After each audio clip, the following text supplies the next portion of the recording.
Heavy rain bringing high water concerns across much of southern and eastern Kentucky. Just ahead, I'll show you why it may be more about heavy snow into the bluegrass region. I know I wouldn't want to have to come home from work all day and then have to shovel my driveway. Coming up, we'll show you how people in Frankfort are cleaning up after yet another round of snow.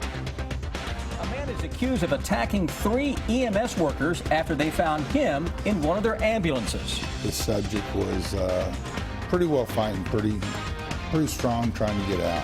How deputies say the man even got inside.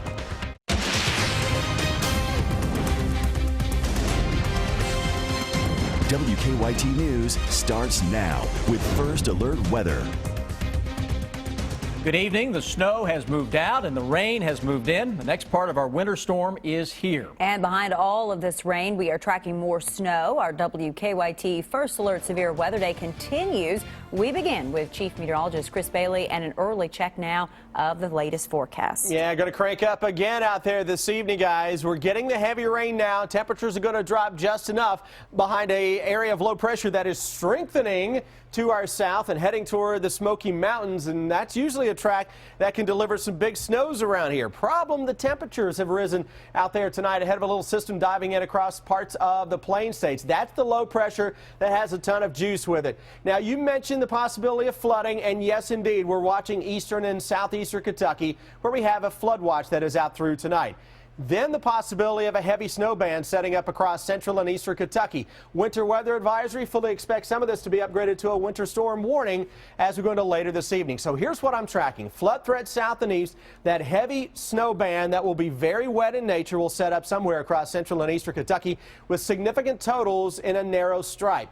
Defender Radar Network, heavy rains, the name of the game right now across parts of central and especially eastern Kentucky, where we've seen wave after wave of the oranges, the reds, and the yellows sweeping on into town. Southern Kentucky, looking at some rain gauges down here, already greater than 1 inch of rain on the day. Watch those creeks and streams, and across the Lake Cumberland area, where you picked up 5-6 inches of snow last night, you're getting heavy rain that may cause some local high water issues. Guys, when I come back in a little over 10 minutes from now, we're going to show you that new hour-by-hour forecast, and we'll have that first call for snowfall map, and I'll show you if I've made any changes to that since we came on the air at 4.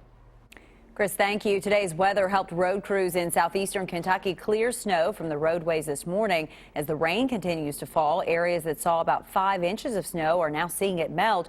Crews in Bell County tell us the main concern now is flooding and standing water on roadways. Just because the snow's over with and the temperature's rising, don't, increase your speed. Still take your time on these roads. They're wet. They could possibly freeze over. Crews are still asking people to stay at home if possible. While some counties worry about flooding, others are focused on cleaning up. In Franklin County, crews worked on clearing the main and side roads today, and one Frankfort man spent much of his day helping his neighbors dig out. Mike Linden caught up with the Good Samaritan in our top story at 5:30. We've been lucky. We've been butting the bullet. We haven't got the snows that everybody else got. Mike Smith has lived in Frankfort for 12 years. He says he's no stranger to lots of snow. Originally from upstate New York, where winter starts in the end of October and goes the end of April. And 2 or 3, before we consider a snowstorm, we get 2 or 3 feet of snow.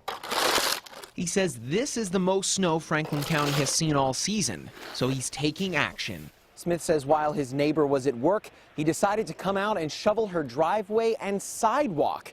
He says it's just the right thing to do, and he's just being a good neighbor. I know I wouldn't want to have to come home from work all day and then have to shovel my driveway. Franklin County emergency management officials say Franklin County has had a mild winter compared to the rest of the state. No power outages that I'm aware of. No downed trees. We've had a few minor wrecks, occasionally here and there, but nothing out of the ordinary. With a little over a month left to go in the winter, some say just the thought of snow is stressful. I keep gritting my teeth when I hear snow because last winter's snow was really up there, As for Mike Smith, he hopes Kentucky has seen the last of the snow. No more snow. I'm not a big fan of snow anymore. In Franklin County, Mike Linden, WKYT. Franklin County emergency management officials say that even with snow melting into the low-lying areas, flooding there at least is not a concern yet. And remember, you can get the latest radar, forecasts, and weather headlines on WKYT.com and the WKYT News app. He is accused of breaking into an EMS station. Tonight, a Lincoln County man faces several charges. Deputies say 24-year-old Levi May broke into the station in McKinney on Saturday while the crew was out on a run. When the crew arrived, they found May taking things from an ambulance. New at 5:30, Sean Moody shows us how May got inside the building.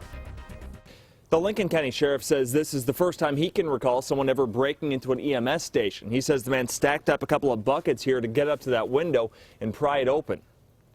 That's my first. Lincoln County Sheriff Kurt Folger said this happened right in the middle of the day on Saturday at the McKinney EMS station. He said it's not usually manned.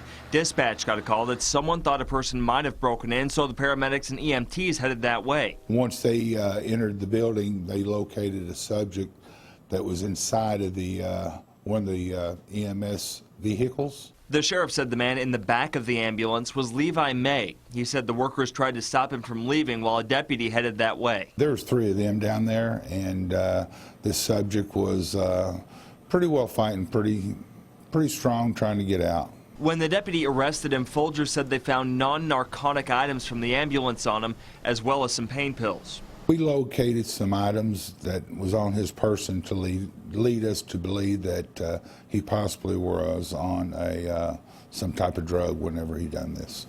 The deputy charged May with 3 counts of assault of an EMS worker, burglary, and possession of a controlled substance. Now, we reached out to May at the Lincoln County Regional Jail to get his side of the story. He chose not to talk with us. In Lincoln County, Sean Moody, WKYT. The sheriff said none of the EMS workers had any serious injuries. Police in central Kentucky are looking for a man accused of breaking into a fast food restaurant. Our county-by-county coverage at 5:30 begins in Jessamine County. Nicholasville police released this surveillance picture of the suspect. They say he broke into the Zaxbys in town about 12:30 last night. Police don't know who he is, but they believe he may be familiar with the layout. In the video, the man can be seen damaging the cameras. If you look in the video, I notice he's wearing like a nice dressier pea coat that typically we don't see in most of our burglaries, or any of our burglaries actually. And then I think his eyes and the slant of his nose is kind of descriptive too.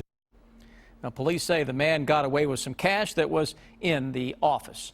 And in Martin County, firefighters are looking into what sparked a fire at a home this morning. The fire started about 2:30 this morning on West Eden Lane in Inez.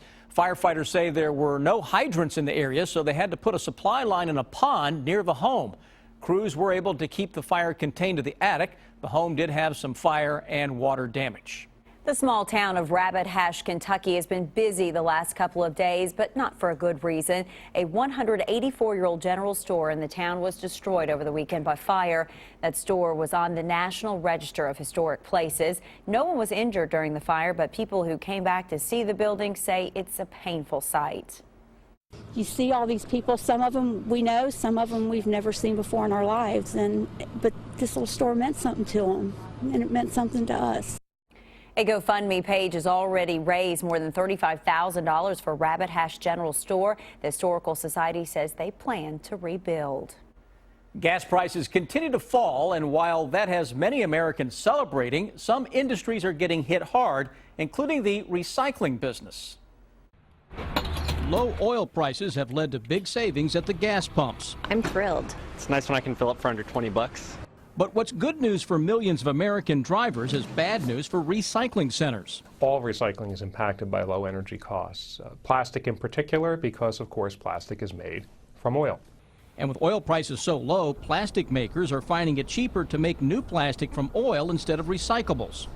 We have to sell it for less. Tom Outerbridge is general manager of Sims Municipal Recycling in Brooklyn, New York, which handles 18,000 tons of recyclables a month. He says it's harder to find plastic buyers, especially for low-grade items like plastic bags. And so what happens if you can't find a market for this stuff? Plastic bags we will send to a landfill if we don't have a home for them. Environmental consultant Wayne DeFeo says the price drop is costing recycling centers around the country billions of dollars. But he says everyone should keep recycling. Environmentally it's better. In the long term, economically it is better.